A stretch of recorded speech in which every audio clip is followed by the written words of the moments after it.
Hello friends, welcome to Statedtler sketches. இன்றைக்கி நம்ம சேனலில் என்ன ட்ராயிங் வீடியோன்னு வாங்க வீடியோவில் போய் நாம் இன்றைக்கி தெரிஞ்சுக்கலாம். நாம் இன்றைக்கி பண்ண போகிறது ஒரு போர்ட்ரேட் ஸ்கெட்சிங் ப்ரொசீஜர்ஸ் தாங்க. அதுக்கு தேவையான material A4 sketch book and graphite pencils. நான் என்ன ஸ்கெட்ச் அவுட்லைன் கம்ப்ளீட் பண்ணியிருக்கேன்றத பாருங்கள். இன்றைக்கி இந்த சிங்கரை தான் நான் இன்றைக்கி போர்ட்ரேட் ஸ்கெட்சிங் பண்ண போகிறேன். அவங்கள பற்றின இன்ஃபர்மேஷனும் தென் ப்ரொசீஜர்ஸும் உங்கள் கூட ஷேர் பண்ண போகிறேன். நான் ஃபேஸ் பார்ட்லேருந்து ஸ்டார்ட் பண்ணுறேன். சேம் ஃப்ளாட் ப்ரஷ்ஷை எடுத்து நம்ம எப்பொழுதுமே எப்படி ஸ்மஜிங் ப்ராசஸ் ஃபேஸ்க்கு அப்ளை பண்ணுவோமோ அந்த ப்ராசஸ் தான் இப்போ நீங்கள் பார்த்துட்ருக்கீங்க.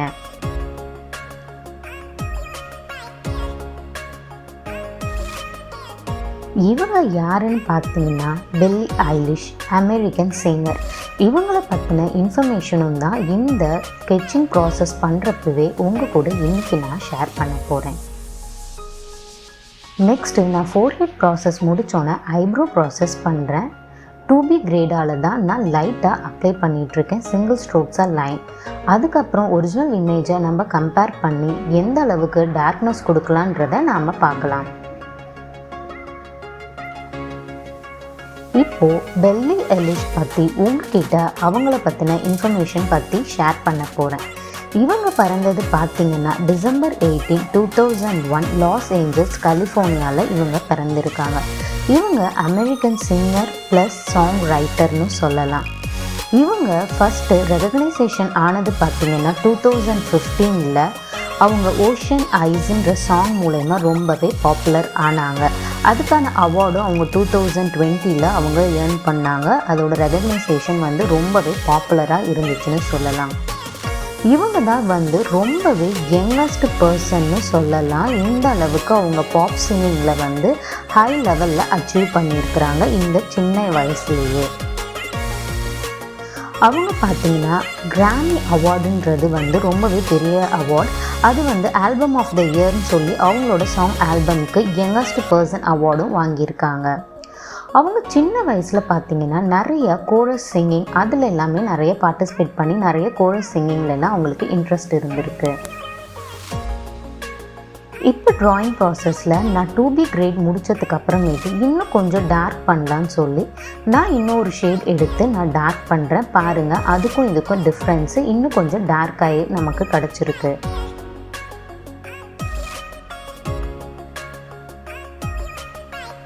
நெக்ஸ்ட்டு இன்னும் லைட்டாக இன்னும் டார்க் பண்ணலான்னு அடுத்த ஷேட் யூஸ் பண்ணி இன்னுமே நான் டார்க் பண்ணியிருக்கேன் ஐப்ரோஸ். நெக்ஸ்ட்டு நம்ம ஐ ப்ராசஸ் தான் ஸ்டார்ட் பண்ண போகிறோம்.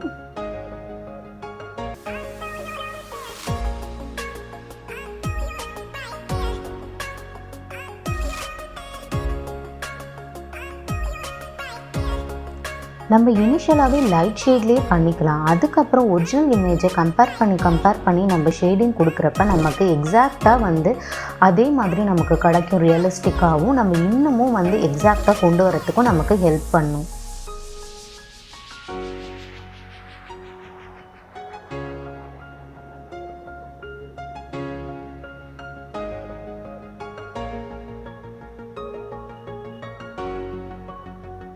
இப்போ நம்ம இந்த சிங்கரோட சைல்ட்ஹுட் பற்றி பார்க்கலாம்.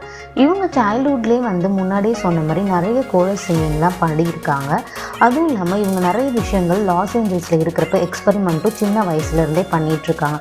அது என்னென்னு பார்த்தீங்கன்னா ஹார்ஸ் ரைடிங், டான்ஸிங், சிங்கிங் இதிலெல்லாம் அவங்க ரொம்பவே இன்ட்ரெஸ்டடாகவே இருந்திருக்காங்கன்னு சொல்லலாம். அவங்களோட சின்ன வயசு, அதாவது 14 வயசுலேயே அவங்க மியூசிக்கை ரொம்பவே லேர்ன் பண்ணி அதில் ரொம்பவே தேர்ச்சி பெற்றிருக்காங்கன்னு சொல்லலாம். அவங்க ஒரு பாப் ஸ்டாராகவே தான் ஃபுல்லாகவே வந்திருக்காங்க. அவங்களுக்கு அந்த பாப் சிங்கிங்கில் தான் அவ்வளோ இன்ட்ரெஸ்ட்டும் இருந்திருக்காங்க. ஸோ இவங்க one of the most successful young ஆர்டிஸ்ட்னு சொல்லலாம். இவங்களோட மிடில் நேம் பார்த்திங்கன்னா பைரேட். இவங்க தான் இருக்கிறதுலேயே யங்கஸ்ட் ஃபீமேல் ஆர்டிஸ்ட். நம்பர் 1 ஆல்பமாக இவங்களோட ஸ்கிங்கிங் ஆல்பம் தான் யூகேயில் இதுவாக இருக்குது, டாப் மோஸ்டில் வந்திருக்கு.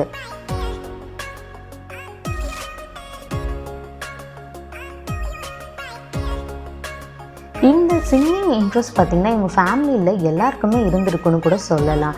ஏன்னா இவங்க சாங் ரைட் பண்ணுறதுக்கும் மியூசிக்கை வந்து கொஞ்சம் கைட் பண்ணுறதுக்கும் யார் ரொம்பவே ஹெல்ப்ஃபுல்லாக இருந்தாங்கன்னு பார்த்தீங்கன்னா அவங்களோட பிரதர் தான்.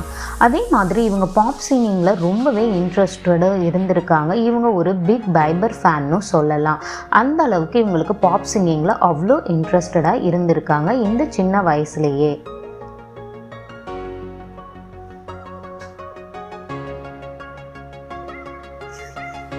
இப்போ நம்ம ஸ்கெட்சிங் ப்ராசஸில் பாருங்கள், ஐபால் நான் வந்து கம்ப்ளீட் பண்ணியிருக்கேன் லெஃப்ட் சைடில். தென் ஸ்மட்ஜிங்க்கு வந்து நான் பேப்பர் ஸ்டம்ப் யூஸ் பண்ணி தான் நான் பண்ணிகிட்ருக்கேன். ஐஸ் வந்து நம்ம கொஞ்சம் ஸ்லோவாகவே பொறுமையாகவே பண்ணணும். அப்போ தான் வந்து ஐஸ் தான் வந்து இந்த ஒரு ஸ்கெட்சிங் போர்ட்ரேட் ஸ்கெட்சிங்க்கே வந்து ரொம்ப இம்பார்ட்டன்ட். ஸோ அப்போ தான் உங்களுக்கு அந்த ரியலிஸ்டிக் லுக் வந்து நமக்கு கிடைக்கும்.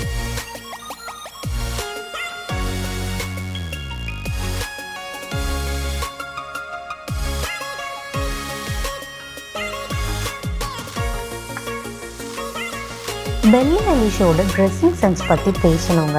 அவங்களோட ஹேர் கலரிங்காக இருக்கட்டும், அதே மாதிரி அவங்க போடுற வியரிங் வந்து ஆர்னமெண்ட்ஸு, கிளாத்திங், இது எல்லாமே வந்து ரொம்பவே அவங்க ஃபேனுக்கெல்லாம் பார்த்திங்கன்னா வந்து அவ்வளோ யூனிக்காக ஐடென்டிக்கலாக இருப்பாங்க. அவங்க பார்க்குறப்பவே அது ரொம்பவே கலர்ஃபுல்லாகவும் இருக்கும். அவங்களோட ப்ரெசன்டேஷனும் சூப்பராக இருக்கும் ட்ரெஸ்ஸிங் சென்ஸில். அவங்க எப்பொழுதுமே தன்னை யூனிக்காக தான் வே ஆஃப் ட்ரெஸ்ஸிங்கில் வந்து காமிச்சிட்டு இருந்திருக்காங்க இது வரைக்குமே. அந்த அளவுக்கு ஒரு யூனிக் பர்ஃபார்மராக தான் அவங்க சிங்கிங் பர்ஃபார்மன்ஸில் இருந்திருக்காங்க. இப்போ நான் ட்ராயிங் ப்ராசஸில் அவங்க ஐஸில் வந்து லைட்டாக நான் உள்ளார இன்னர் ஏரியா இருக்குது இல்லையா ஐபாலுக்கு வெளியே, அது நான் லைட் ப்ளூ ஷேட் கொடுக்குறேன். ஏன்னா அவங்க கண்ணு பார்க்குறதுக்கு அப்படி தான் இருக்கும். ஸோ அந்த எஃபெக்ட்டுக்காக நான் ரொம்ப லைட்டாக தான் கொடுக்குறேன். டார்க்காக இருக்காது, வெரி வெரி லைட்டாக தான் அந்த ஸ்கை ப்ளூ எஃபெக்ட் நம்ம கொடுக்குறோம்.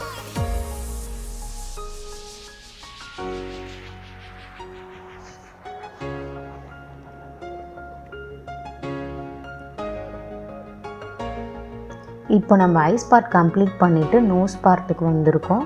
ஜஸ்ட்டு நம்ம வந்து நோஸ் பார்ட்டோட அந்த லைன்ஸ்லாம் வந்து ஃபஸ்ட்டு டார்க் எங்கே வருதோ அதை ஃபில் பண்ணிக்கலாம். தென் ஸ்மட்ஜிங் ப்ராசஸ் யூஸ் பண்ணி பேப்பர் ஸ்டம்ப் இது பண்ணி நம்ம பண்ணிடலாம்.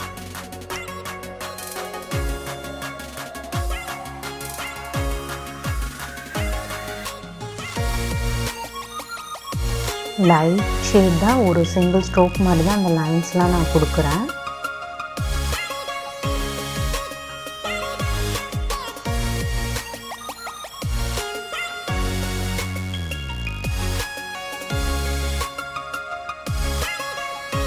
இப்போ நமக்கு எக்ஸாக்டாக நோஸோட அந்த பொசிஷன், அந்த நோஸ் லைன்ஸ் நமக்கு கிடச்சிருச்சு. இனிமேல் நம்ம ஸ்மட்ஜிங் ப்ராசஸ் ஸ்டார்ட் பண்ணிடலாம். இப்போ நம்ம நோஸ் பார்ட் கம்ப்ளீட் பண்ணிவிட்டு லிப் லைன் தான் பண்ண போகிறோம்.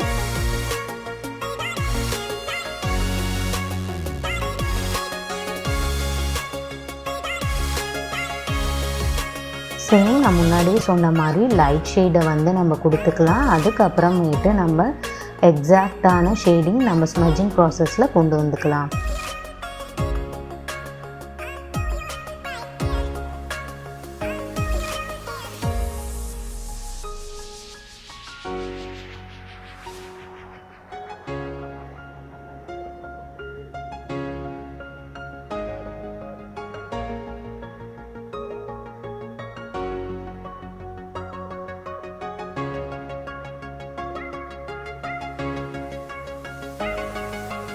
ஸோ நம்ம ஆல்மோஸ்ட் லிப் ப்ராசஸ் வந்து கம்ப்ளீட் பண்ண போகிறோம்.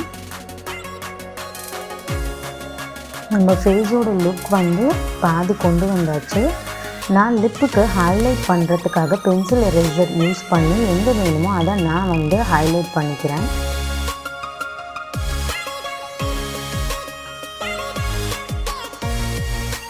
ஸோ ஆல்மோஸ்ட் நம்ம ஃபேஸ் கம்ப்ளீட் பண்ணியாச்சு. சேம் ஃபேஸ் ஷேடிங் மாதிரி நம்ம இப்போ நெக் ப்ராசஸும் பண்ணிடலாம்.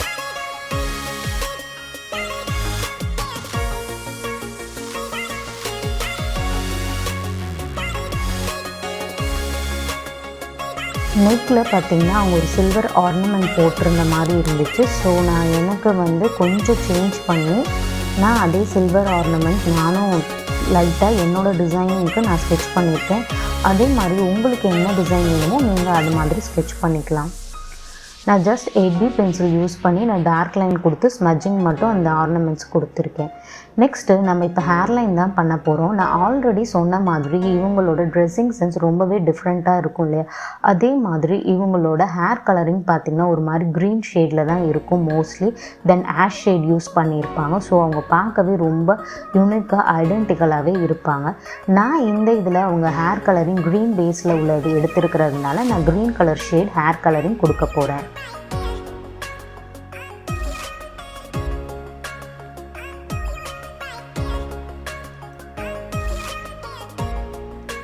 நான் லைட் ஷேட்லேருந்து ஆரம்பித்து அந்த க்ரீன் வந்து நான் கொஞ்சம் டார்க் கொடுத்துட்ருக்கேன். தென் ஃபுல்லாகவே அது க்ரீனிஷாக இல்லாமல் பிளாக் வித் க்ரீன் ஷேடில் தான் இருக்கும். ஸோ அந்த ப்ராசஸ்க்கு எங்கெங்கே க்ரீன் வேணுமோ அந்த இடத்துல க்ரீன் நான் கொண்டு வந்துட்டு பேலன்ஸ் இருக்கிற ஹேர் போர்ஷன் ஃபுல்லாகவுமே நான் பிளாக்கில் ஃபுல்லாக கம்ப்ளீட் பண்ண போகிறேன். சேம் நம்ம டார்க் கிரேட் பென்சில் யூஸ் பண்ணி பிளாக் அப்ளை பண்ணிக்கலாம். இல்லைன்னா நீங்கள் சார்கோல் டஸ்ட்டையும் யூஸ் பண்ணி நீங்கள் ஹேர் லைன்ஸ் ஃபுல்லாகவே கொண்டு வந்துக்கலாம். நான் ரெண்டுமே யூஸ் பண்ணி தாங்க பண்ண போகிறேன்.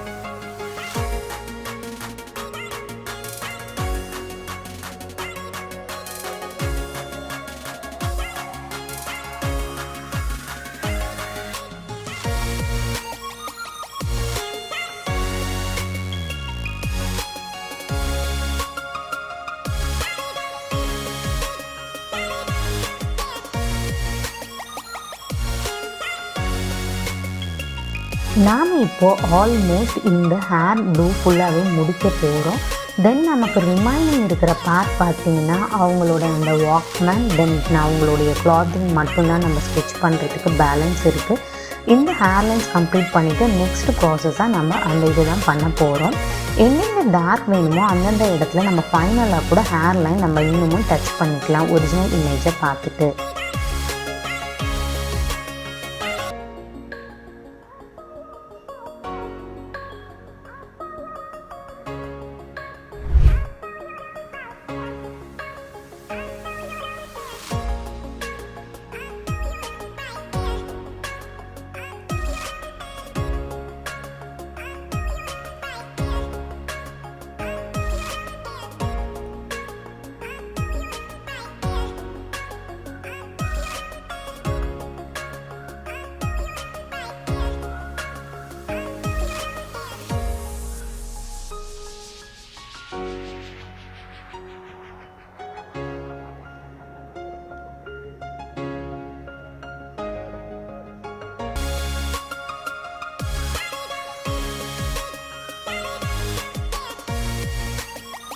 இப்போ நம்ம வாக்மேன் தான் ஸ்டார்ட் பண்ண போகிறோம். நான் ஜஸ்ட் அது உள்ளார இன்னர் பார்ட்டில் ஒரு ஆஷ் கலர் கொடுக்குறேன்.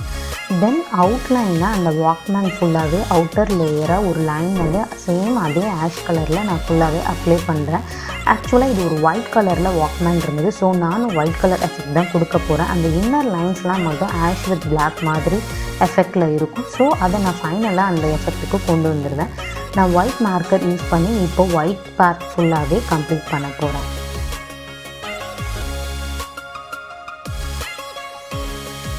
இப்போ நம்ம இவங்களோட ஃபேன் பேஸ் பற்றி பார்க்க போகிறோம். இவங்களோட ஃபேன் பேஸ் பார்த்திங்கன்னா ஒரு ஸ்கை ராக்கெட் எஃபெக்ட்னே சொல்லலாம். ஏன்னா பாடின 5-6 சாங்ஸ்லேயே அந்த அளவுக்கு அவங்களுக்கு ஃபேன் பேஸ் கிடச்சிருக்கு. அதுவும் இவங்க சவுண்ட் க்ளவுடில் ரிலீஸ் பண்ண அந்த 5-6 சாங்ஸுக்குமே வந்து அவங்க ஃபேன் பேஸ் வந்து ஹியூஜ் நம்பரில் இருந்துச்சுன்னே சொல்லலாம். அவங்களுக்கு ரொம்பவே பிடிச்சமான விஷயம் என்னன்னு பார்த்திங்கன்னா இந்த கான்சர்ட்லலாம் பெர்ஃபார்ம் பண்ணுறது அவங்களுக்கு ரொம்பவே பிடிச்சமான விஷயம். அதே மாதிரி அவங்க கான்சர்ட்டில் பார்ட்டிசிபேட் பண்ணுறதும் இல்லாமல் அவங்களோட சாங் ஆல்பத்தை வந்து அவங்க ப்ரொமோட் பண்ணுற விதமாக இருக்கட்டும் ரொம்பவே யூனிக் ஸ்டைலில் தான் இருக்கும். அவங்க டெபியூட் ஆல்பமே வந்து எப்படி ப்ரொமோட் பண்ணாங்கன்னா ஒரு டூர் மாதிரி போய் தான் அவங்களோட சிங்கிங் ஆல்பமே ஃபஸ்ட்டு டெபியூட் ஆல்பமே வந்து ஃபுல்லாகவே அந்த மாதிரி பெர்ஃபார்ம் பண்ணி யூனிக்காக அவங்க ஃபேன் பேஸை க்ரியேட் பண்ணியிருக்காங்க நம்ம சொல்லலாம். இப்போ நம்ம அந்த வாக்மேன் கம்ப்ளீட் பண்ணிட்டோம் இல்லையா, சேம் அவங்களோட ட்ரெஸ் கோட் இதில் ஒயிட் இருந்தது. ஸோ நான் ஒயிட் வந்து அப்ளை பண்ணிவிட்டு லைட்டாக நம்ம 2B பென்சிலால் நான் ஸ்ட்ரைக் மாதிரி ஃபுல்லாகவே அப்ளை பண்ணியிருக்கேன். இப்போ நம்ம ஃபைனலாக அவங்க வாங்கின அவார்ட்ஸ் பற்றி தாங்க நம்ம பார்க்க போகிறோம். அவங்க 2020 கிராமி அவார்ட் வந்து new artist album of the இயருக்கு வாங்கியிருக்காங்க. 2022 அகாடமிக் அவார்ட் பெஸ்ட் மியூசிக்கு வாங்கியிருக்காங்க. சேம் அதே இயரில் கோல்டன் குளோப் அவார்ட் வந்து பெஸ்ட் ஒரிஜினல் சாங்க்கு வாங்கியிருக்காங்க. ரொம்பவே முக்கியமான இம்பார்ட்டண்டான அவார்டாக நம்ம எல்லாருமே பார்க்கப்படுறது ஆஸ்கர் அவார்ட் தாங்க. அவங்களோட 20வது வயசுலேயே வந்து செகண்ட் யங்கஸ்ட் வின்னர் அப்படின்ற இது வந்து ரொம்பவே குறிப்பிடத்தக்கதுங்க. அது எதுக்காகனா பெஸ்ட் ஒரிஜினல் சாங் கேட்டகரிக்கு அவங்க ஆஸ்கர் அவார்ட் வாங்கியிருக்காங்க. அவங்க எல்லா ரெக்கார்டையும் வந்து பிரேக் பண்ணியிருக்காங்கன்னே சொல்லலாம். ஏன்னா அவங்க தான் யங்கஸ்ட் சோலோ ஆர்டிஸ்ட்டுன்ற ஹிஸ்ட்ரியை அவங்க க்ரியேட் பண்ணியிருக்காங்க. அதே மாதிரி மோஸ்ட் ஆஃப் த ப்ரெஸ்டீஜியஸ் அவார்ட்லாம் அவங்க வின் பண்ணியிருக்காங்கன்னு சொல்லலாம். நம்ம ஆல்மோஸ்ட் இந்த இது ஃபுல்லாகவே ஸ்கெட்சிங் ப்ராசஸ் முடிச்சாச்சு. நீங்களும் க்ளோசர் வியூ ஷார்ட்டும் பார்த்துருப்பீங்க. இந்த வீடியோ உங்களுக்கு பிடிச்சிருந்ததுன்னா மறக்காமல் லைக் பண்ணுங்கள், ஷேர் பண்ணுங்கள், கமெண்ட் பண்ணுங்கள். நம்ம சேனலை சப்ஸ்கிரைப் பண்ணி வச்சுக்கோங்க. Thanks for watching.